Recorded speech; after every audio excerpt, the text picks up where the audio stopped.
So, response to some questions. The last video was really excellent, by the way. The Layla video was great. You talked about so many things. Somebody had a great question, a couple of great questions. One was the songwriting, how the key changes in the songwriting. Was that deliberate? Was it worked out? Was it how did that come deliberate about? Because that pretty much would be like the way I write a song. It was like verse, intro, verse, chorus, verse, out, or solo, verse. And so mine were pretty like thorn tree in the garden, verse, and then chorus, and then verse out. So my songwriting was pretty structured, but you put Eric and me together. His wasn't. He had some really weird and unusual changes. Yeah, he would. Layla. This is like the movement out of like 3 different songs, that he transposed into one.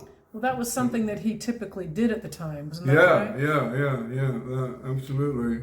And I could never figure out how he does it. I still can't figure out how because it's just a certain way of thinking about something. It's like that Morris Minor, you can feel it coming. It's like Dan Larkin, yeah, the Morris Minor, Bubby, is coming, That was a real Eric style. I mean, So really, he does goes into the grand thing. If and all my name. I mean, that whole change and turnaround, Tears in Heaven and stuff. Those are real typical Eric Clapton changes and movements, wonderful movements. Is that the one that he did with? He did that with Luciano Pavarotti, and it brought chills to me. Gave me chills inside and out. I was totally moved by it. I was when I heard it first, and then I heard that orchestrated version of it, and it just blew me away. And so the same guy asked another question, and that was about Carl's playing. Was it planned out, or specifically on Keep On Growing? Keep On Growing? No, that was out of a jam. You see, so that was a jam that they were going to can. Well, they were going to put it away for posterity, and Eric had put like four for sure guitars on it, maybe a 5th one that was just 3 little notes, and it played it out of through the pig nose amp, and he did it without hearing the original guitar he put down. So when he went out to put the second guitar on, all he could hear was the guitar he was playing, bass, drums, and organ. And then he did the same thing with the 3rd guitar.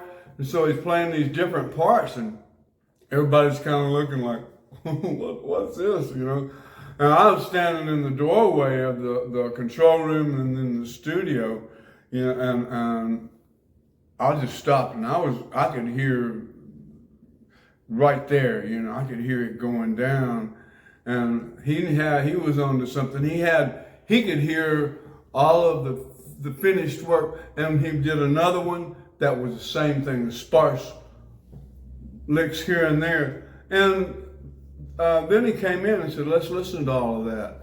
And they pushed up the faders and this incredible blend of the guitars. What he had done was he edited himself as he was playing. Mm-hmm.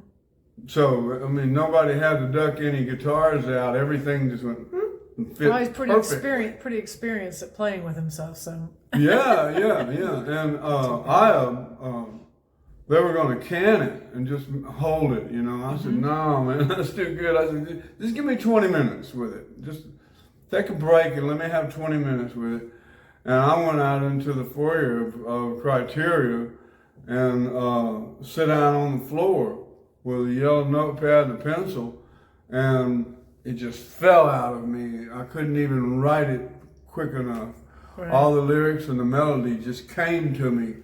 Because that was about my short life, you know, my short inexperienced. Cat on me, she's turning. My short inexperienced life, you know, and that's what I was conveying, you know, my story in the what 2 minutes and 48 seconds or something like that.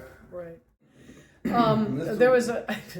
There was another question, and I'm just trying to think of it. Oh yes, somebody wanted to know what you thought of the box set, specifically of the 50th anniversary. No, the bootlegs. The bootleg. The one that's like 5 hours long with all of your jams. Well, that just it just backs up what I was saying about all the outtakes. You know, and the tape running and running and running. That's what this guy said. He said, I've got it's 5 CDs or something. And it's right, because that's what happened. You know, everything was recorded. Now, I couldn't tell you who, you know, was making copies under the table, you know, because I wouldn't have a clue. I was a musician, not an engineer. You know, it was the engineers and stuff doing that. You know, and I haven't got a clue, but I'm glad they did what they did. Mm-hmm. You know, it just backs up what I've been saying. I don't say things just to like sound like I know something. I know something. That's why I'm saying something. And if you don't know something, I ain't got nothing to say. You can count me out. Right. I'll be listening. You know, and when I'm not talking, I'm listening, and I spend a lot of time listening.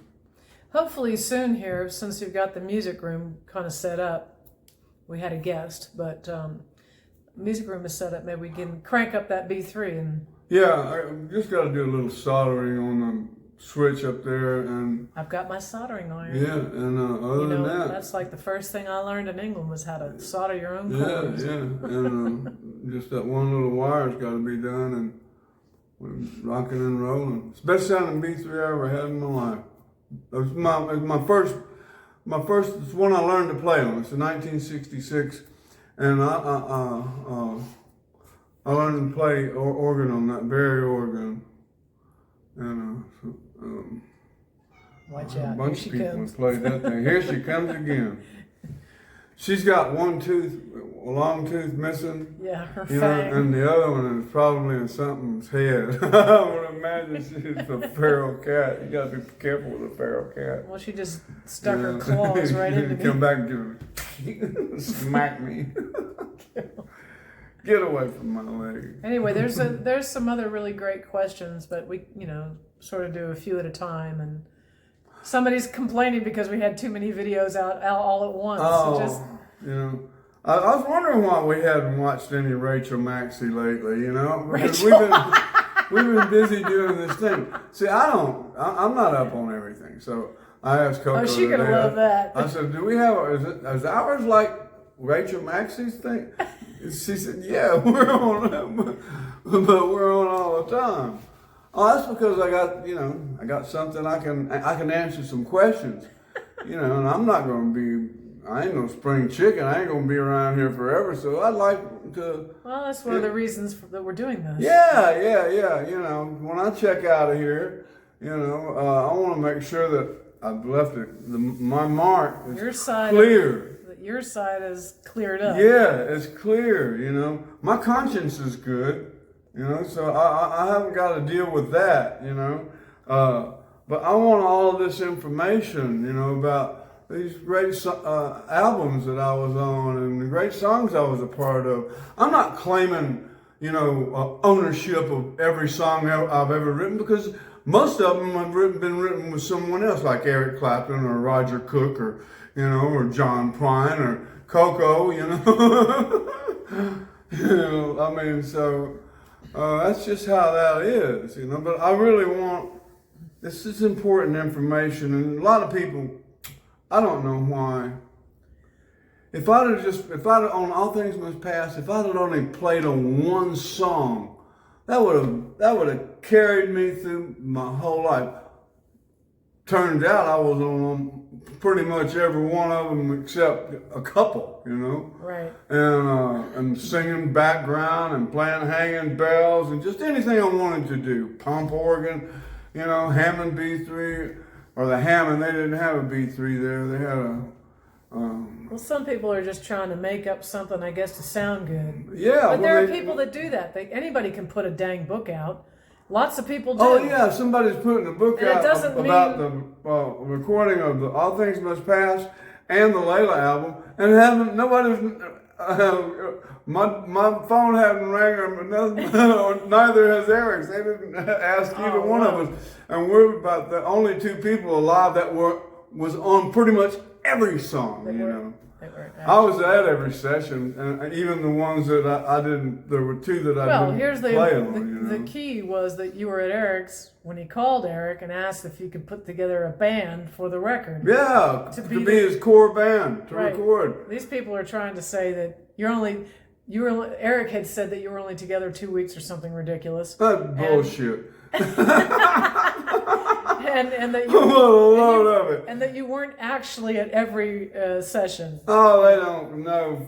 They get me to saying shit now. I'll be pissed off and saying, you know, who the fuck are you saying all of that? You know, because it's a load of crap. You know, I know what I'm talking about. I got no reason to try to sound all self-important because I am already. I did these things. I just wanted to make them clear, you know. Right. You know, there's plenty of room there for everybody to take credit for what they did, but they can't take credit for what they didn't do, and they can't say what I did or did not do. Only I know that, you know, and George. Well, and when people are dead, you can pretty much say anything. Oh, hell yeah. They've been riding Dwayne Allman longer than he rode his motorcycle, that's for damn sure. I'm still around, you know, and I might not like it, what I've got to say, but by God, it's the truth. Every bit of it. You know, I got no reason to make up anything because I lived it, you know. I lived that thing, you know. Right. I'm still living it. Yes, you are. I don't live in the past. I'm very much in the present. Right. And that's another thing. I mean, we talk about the past because people are interested to know what happened. We don't sit around living in it for sure. No, I'm busy out there in my studio painting. You know, I don't think about all this nonsense when Pete Frampton can say whatever the hell he wants, and so can Gary. Which one of them? Both of them. Both the Garys. You know, they can all say whatever the hell they want. It doesn't bother me.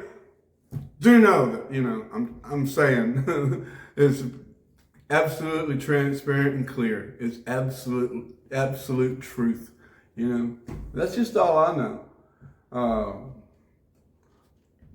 How much, and let me just ask you this, how much lead guitar did Pete Frampton play on All Things Must Pass? None, as far as I know. God damn, you have Eric Clapton in the room and you only turn it over to Pete? That dog did not hunt at all. No, I think he played rhythm and acoustic on the two Pete Drake songs, you know.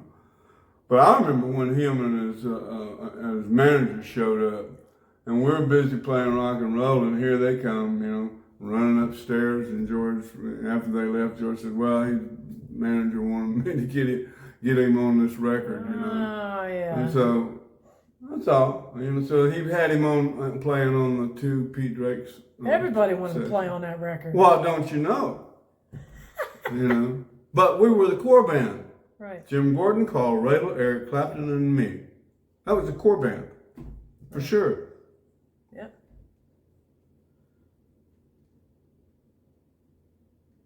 Is that it? That's it. This is how I fade.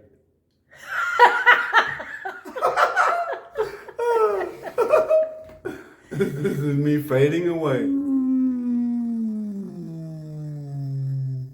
Remember this? One of my favorite artists of all time. Ain't no sunshine when she's gone. Oh yeah. Bill Withers? Bill Withers. It's the famous 7 notes. No sunshine, Just anytime. my baby's gone and walked away.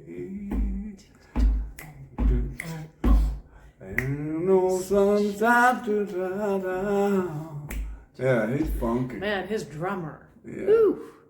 Whoa, no, no.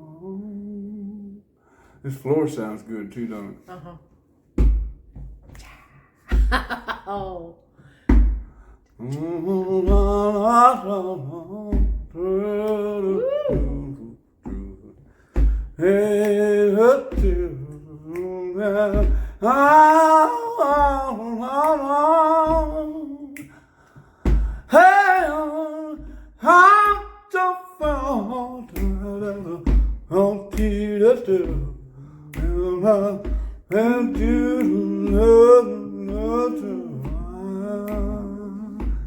It's just